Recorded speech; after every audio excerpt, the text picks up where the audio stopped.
Bonjour à tous et bienvenue sur cette présentation qui a pour but de vous présenter comment aborder et pourquoi aborder une stratégie multi-cloud aujourd'hui, que ce soit pour avoir du on-premise ou du cloud public. Nous essaierons de vous expliquer comment choisir la bonne stratégie pour adopter ce type d'approche. Je m'appelle Thomas Lecomte, je suis directeur technique chez MTI France et je suis accompagné de Nassima Benaïssa. Bonjour à tous. Donc moi je suis cloud spécialiste chez Dell Technologies et avant tout je tenais à m'excuser pour ma voix qui risque d'être un petit peu désagréable pour certains. Alors Nassima, est-ce que tu peux nous rappeler juste brièvement pourquoi Dell aujourd'hui travaille énormément sur le sujet du cloud computing? En effet, Dell, et puis globalement on va dire Dell Technologies, comme vous pouvez le voir sur ce slide, c'est un ensemble de solutions, de technologies qui vont permettre d'accompagner une transformation, qu'elle soit digitale, qu'elle soit au niveau de l'IT, voire au niveau de l'espace de travail utilisateur de bout en bout. Avec l'ensemble de ces différentes solutions, on va retrouver aussi bien du VMware, du Pivotal pour la transformation digitale et de la modernisation applicative.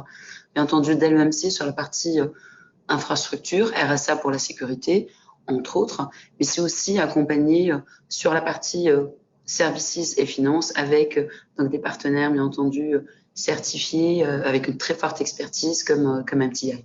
Il y a quelques chiffres là aussi qu'on peut afficher, mais seulement pour dire qu'on peut aussi vous accompagner d'un point de vue mondial, étant donné qu'on est présent sur les différentes plaques. Mais surtout, point important, il faut savoir qu'on a une équipe assez importante sur laquelle donc Dell Technologies investit énormément en termes de support et de services pour ses clients. Merci Nassima. Ce qui me paraissait important, moi, de rappeler surtout, et c'est pour ça qu'on aime travailler avec Dell Technologies, c'est la diversité des offres, mais également la combinaison qu'elles permettent d'apporter, notamment pour adresser ces projets de transformation. Et on oublie que Dell, ça n'est pas que du poste de travail ou que du serveur ou que du stockage, mais il y a également toute une partie software moderne qui permet d'accompagner les clients. Alors MTI sur ces sujets, MTI, on est intégrateur d'infrastructures pour les data centers depuis un peu plus de 30 ans. Depuis le début des années 2010, on s'est orienté vers le cloud computing.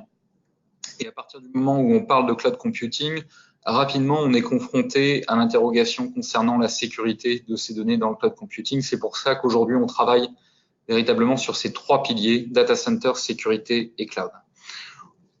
Pour cela, on apporte des solutions technologiques, notamment au travers de Dell Technologies, mais également un certain nombre d'offres de services qui vont du conseil jusqu'au managed services, voire même à l'hébergement. MTI, c'est une société qui est présente sur 3 pays en Europe, un peu plus de 225 employés aujourd'hui, plus de 30 ans d'existence avec une expertise reconnue dans le domaine de la gestion de la donnée, un peu plus de 100 millions d'euros de chiffre d'affaires, plus de 2600 contrats, et plus de 1850 clients, tout secteur confondu, que ce soit privé ou public.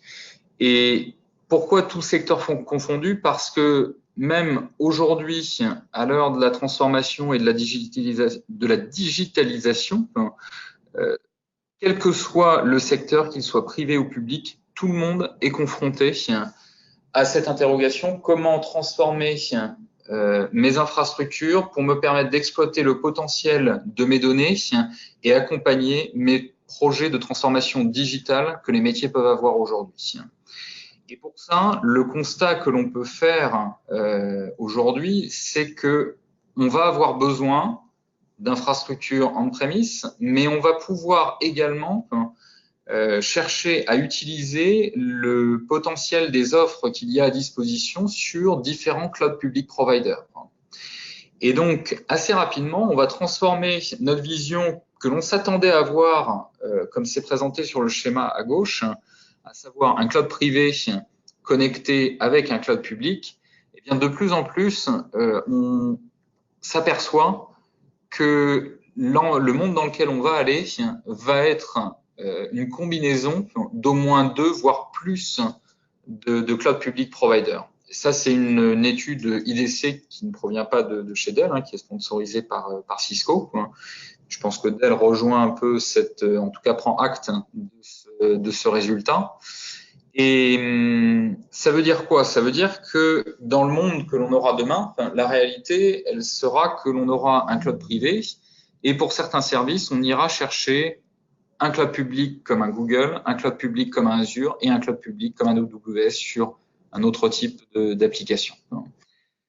Ça veut dire qu'il va falloir savoir gérer ces différents clouds, savoir gouverner également le choix de ces différentes plateformes et bien choisir quelle application pour quel cloud public. Et c'est d'ailleurs un petit peu ce que l'on vit aujourd'hui chez certains clients qui sont partis dans un modèle, j'ai un cloud privé et un seul et unique fournisseur de cloud public et qui avaient une stratégie dite cloud first. Donc, toutes les nouvelles applications, on les déploie exclusivement dans le cloud public. Ces sociétés font partiellement, en partie, retour arrière. Nassima, je te laisse nous expliquer ça. IDC a créé, du moins défini un terme pour ce fameux retour en arrière. On va parler de rapatriement de données, finalement. Donc, ce qu'on peut noter ici, dans cette étude IDC, essentiellement basée sur des sociétés américaines, étant donné que c'est les premières à avoir finalement migré massivement vers du cloud public. Donc, ce qu'on peut voir ici, c'est que dans ces clients-là, qui ont beaucoup de workload dans du cloud public, 80% de ces clients ont décidé de rapatrier 50% de leur workload. Donc, que ce soit clair, ou du moins, je vais tout de même le préciser, on ne dit pas que le cloud public n'est pas un modèle qui soit intéressant ou dans certains cas efficace. Ça l'est.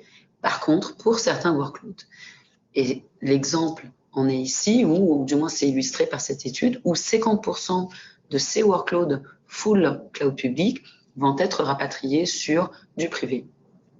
Mais là aussi, pas n'importe quel privé. On va aller, c'est ce qu'on voit ici, donc dans la distribution en termes d'évolution de 2018 à 2019, on va plutôt aller vers du cloud privé. Autrement dit, sur du privé, qu'il soit on-premise ou pas, apporter donc l'agilité, la flexibilité, l'automatisation et j'en passe. Donc des caractéristiques de service que finalement on avait recherché au niveau du cloud public.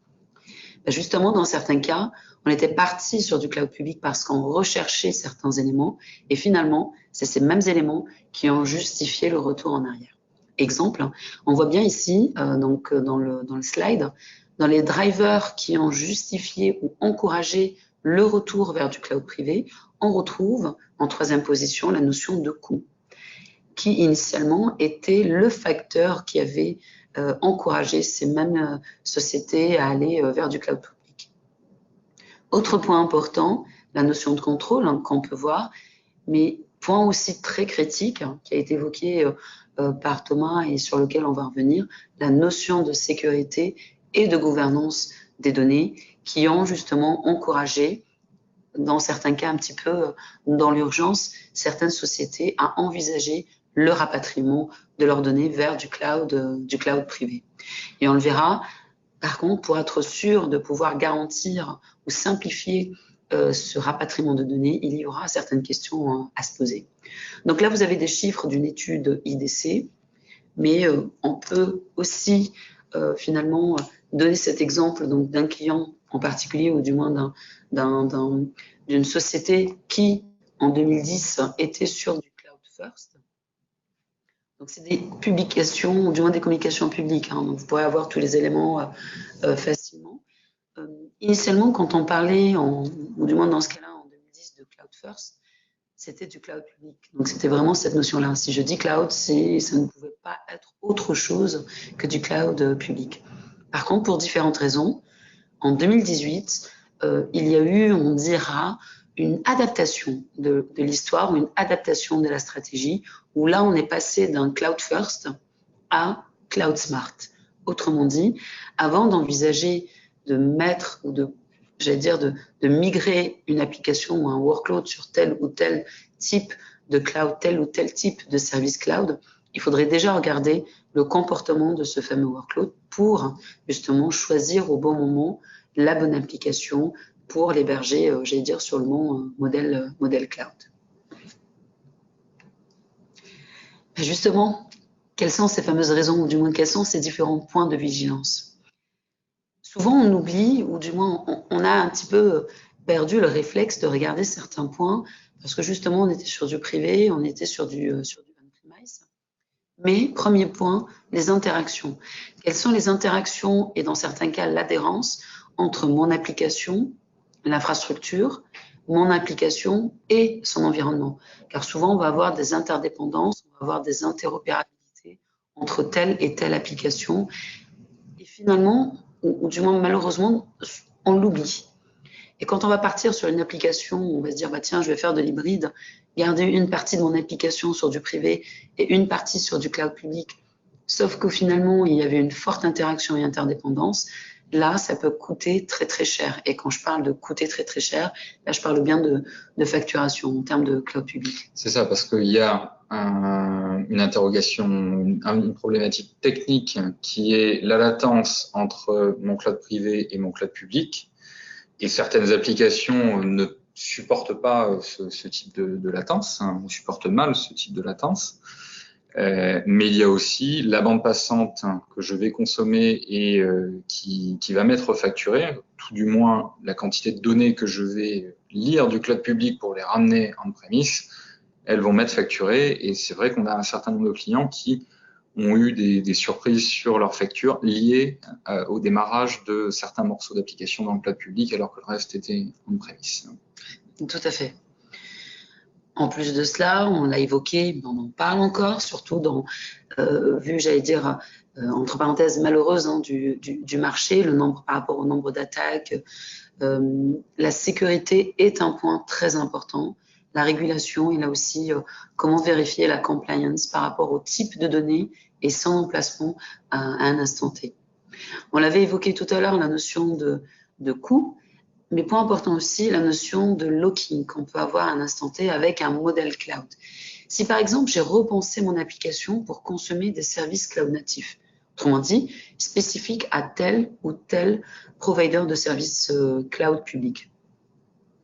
Si j'ai décidé, parce que justement j'ai eu de mauvaises surprises, ou parce que je veux, par exemple, j'ai une filiale qui se trouve sur un marché asiatique, par exemple, parce que c'est là où on a un certain nombre de spécificités, finalement, le fournisseur initial n'est pas disponible et que je veux rapatrier ou utiliser cette même application chez un autre cloud public, on se retrouve bloqué.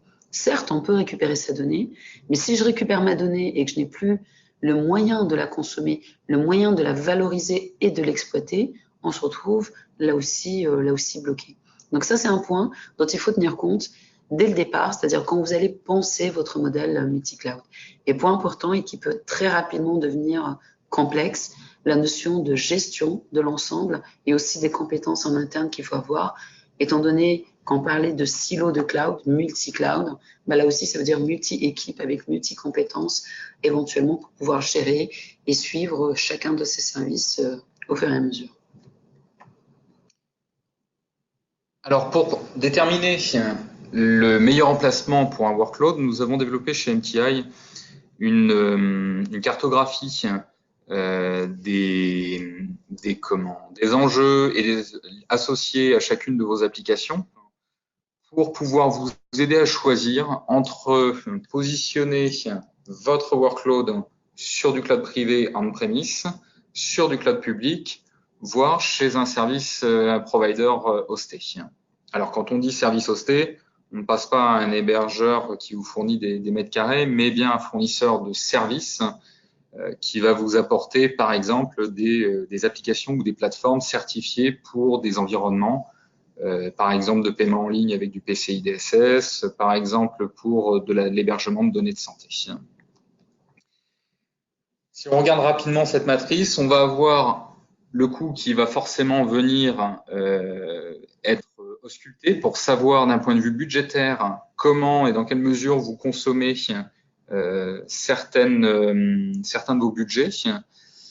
Le modèle cloud public est un modèle qui est très intéressant, en demand, quasiment à l'infini, mais par contre, il nécessite une approche budgétaire exclusivement en OPEX, quasi exclusivement en OPEX, et surtout, il faut que vous encadriez cette consommation à la demande par une gouvernance pour que ce ne soit pas la jungle et que vous maîtrisiez à la sortie, à la facture, à la fin de chaque mois, que vous maîtrisiez le budget qui est consommé sur les plateformes cloud publiques que vous mettez à disposition à vos métiers. À l'inverse, une infrastructure traditionnelle, elle, c'est un modèle qui est très maîtrisé, CAPEX, OPEX. La seule chose, c'est qu'il faut avoir un minimum de visibilité sur ses besoins. Même si aujourd'hui, on a des architectures qui sont très agiles et très scalables, si à un moment donné, il vous manque de la ressource matérielle, forcément, il vous faudra quelques jours, voire quelques semaines pour pouvoir les approvisionner. L'autre point important, ce sont les SLA. Les SLA, c'est aujourd'hui quelque chose que vous savez certainement maîtriser en infrastructure traditionnelle, plus ou moins bien. Vous pouvez certainement avoir des griefs à avoir vis-à-vis des CLA que vous voudriez porter, mais que vous pouvez seulement porter. La seule chose, c'est qu'il faut avoir les bonnes compétences dans ces équipes pour pouvoir porter ces SLA et qu'on vous en donne bien évidemment les moyens. Si jamais on est chez un service hosté, là, les SLA sont très importants. Par contre, ils sont contractuels.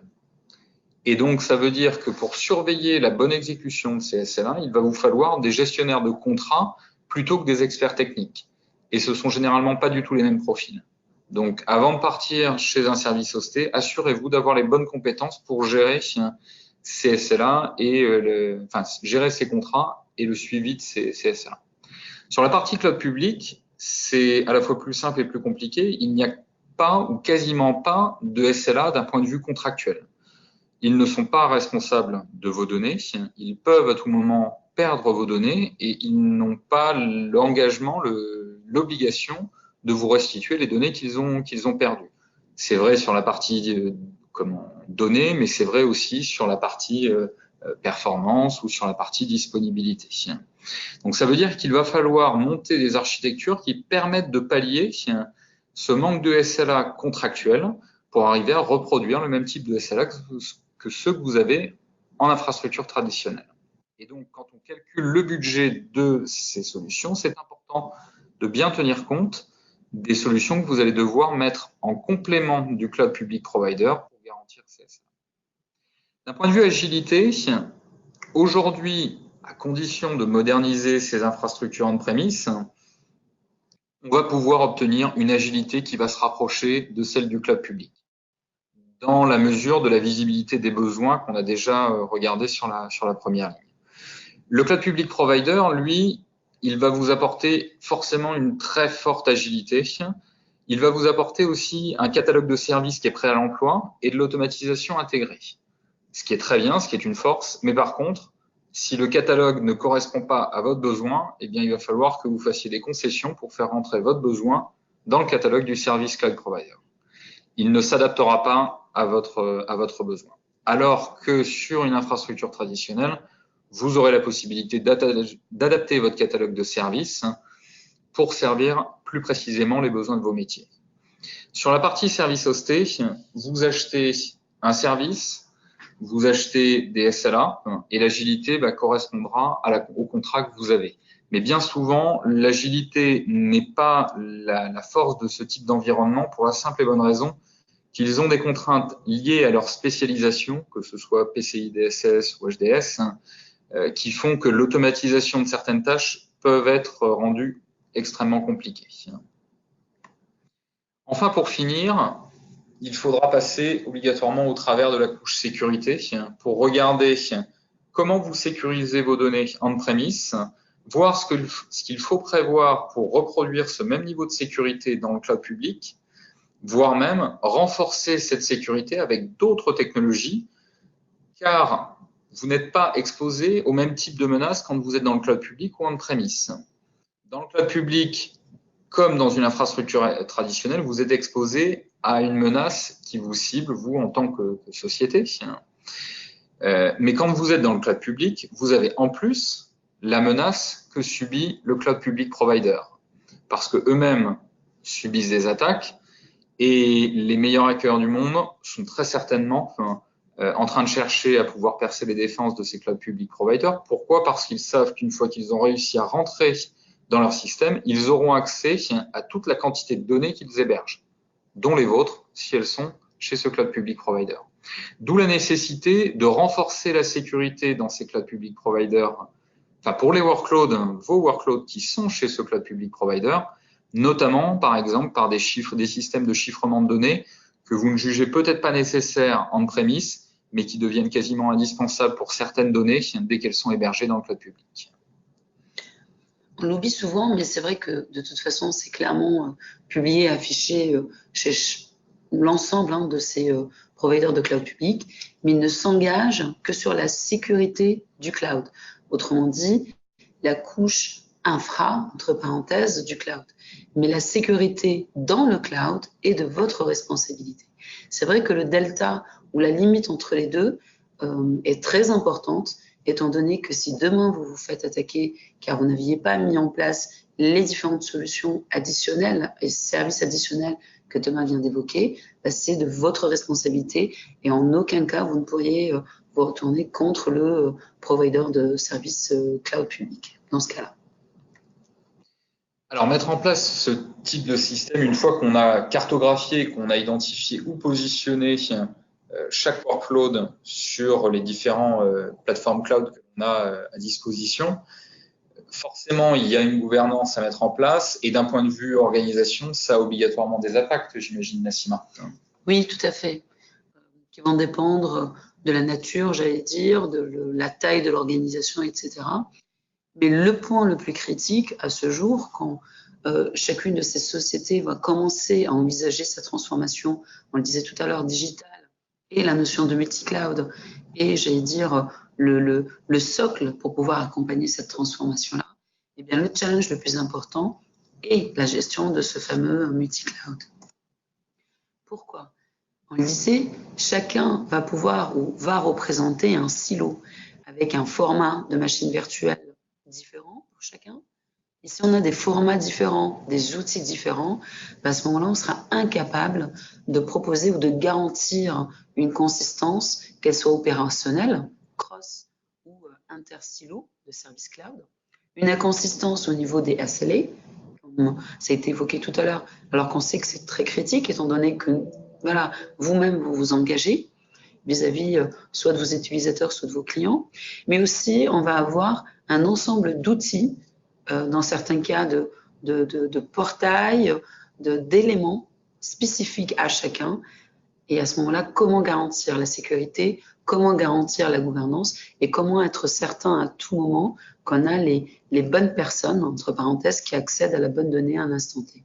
Donc ça, c'est le point le plus critique, c'est justement la notion de gestion multi-cloud. Par contre, une fois qu'on aura établi, j'allais dire, ou essayé de simplifier, et vous verrez justement comment vous pouvez le faire avec MTI, d'autres problématiques viendront tout naturellement ensuite dans ce chemin de transformation, je dirais, qui est comment ouvrir ce système à un écosystème plus large. À ce moment-là, il faut que les API soient ouverts, qu'ils soient disponibles pour pouvoir le faire évoluer, pour pouvoir interagir avec d'autres systèmes, des systèmes existants déjà chez vous ou de futurs use cases, entre parenthèses. Comment gérer le cycle de vie de bout en bout, aussi bien du socle infrastructure, IaaS, voire jusqu'à l'application. On le voit bien de plus en plus, on va essayer de remonter la ligne de valeur. Et du coup, si vous êtes concentré sur votre transformation digitale pour justement apporter de la valeur et de la différenciation, il faut bien entendu que toute la partie qui héberge ou qui permet justement de fournir l'environnement le plus stable à vos applications soit bien entendu à jour, sécurisé et que son cycle de vie soit automatisé au maximum. Et point très critique qui est la notion de coût, comment savoir à un instant T qui consomme quoi, qui, quelle équipe, quel département, quel client dans certains cas, et quoi qui peut être de la machine virtuelle, du réseau, du stockage, voire pourquoi pas de l'application ou du container si c'est nécessaire. Donc, on le voit bien, c'est une architecture qui peut être très rapidement complexe. Certes, d'un côté, en termes de déploiement, mais là, MCI peut vous accompagner. Mais là aussi, en termes de modèle opérationnel, comment faire vivre, c'est clair que le jour J ou le jour 0, tout sera installé. Mais l'objectif, c'est que le jour 20, 30, peu importe, quelques mois plus tard, le socle continue à être toujours aussi efficace, sécurisé et optimal pour fournir le meilleur pour vos applications. Et alors, justement, pour arriver à ce résultat, une fois qu'on a cartographié, identifié les impacts en termes d'organisation, donc on a adressé cette partie transformation, on sait comment on va adresser plutôt cet aspect transformation. Il y a différentes approches qui sont possibles. La première pourrait être d'essayer d'adapter, voire de tordre ces infrastructures existantes pour les faire rentrer au sein d'une plateforme de management multi-cloud. C'est ce qui a essayé d'être fait sur le début des années 2010 et force est de constater qu'on peut arriver à un résultat, mais que ça demande énormément d'énergie et qu'ensuite, en termes de maintien aux conditions opérationnelles, ça ne vous permet pas de vous libérer du temps pour pouvoir adresser les projets de transformation digitale sur lesquels on peut vous attendre. C'est pourquoi, chez MTI, on a construit une plateforme qui permet d'être prête à l'emploi, de gérer ce cycle de vie et d'interconnecter à la fois la partie privée, la partie publique et la partie edge.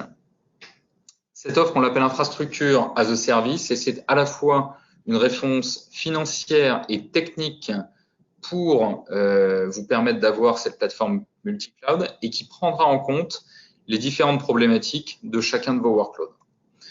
Alors, sur quoi elle repose? Elle repose sur un socle cloud privé qui peut être soit intégré chez vous et géré par vous, soit intégré chez vous mais totalement managé par MTI.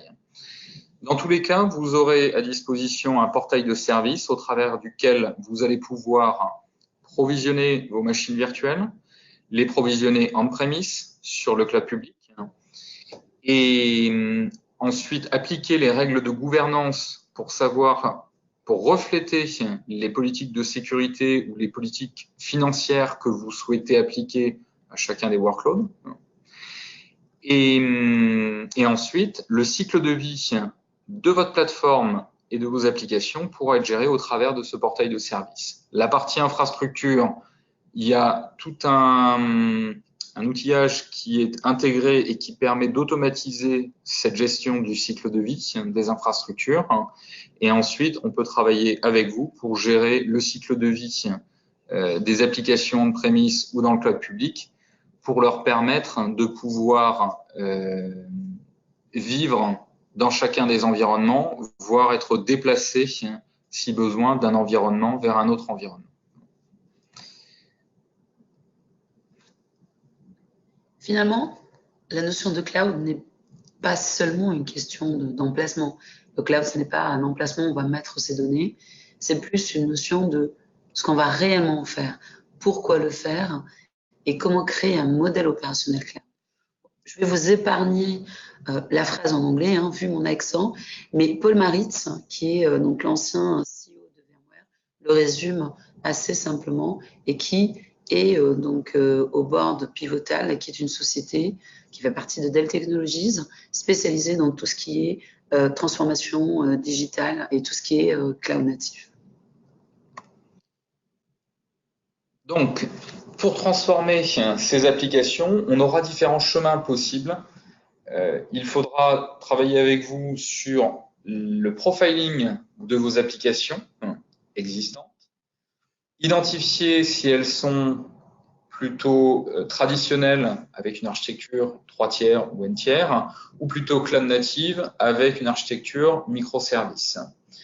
Et ensuite, en fonction des plateformes qui les hébergent, en fonction de la manière dont elles sont développées et de ce qu'elles consomment comme ressources, comportement sur l'infrastructure et des engagements de sécurité, tout ce que l'on a pu voir jusqu'à présent, eh bien, on pourra déterminer comment les faire évoluer vers des modèles plus modernes, soit en rafraîchissant la partie matérielle, en allant vers de l'infrastructure as a service, voire du platform as a service ou du container as a service, et pourquoi pas même les transformer en mode software as a service.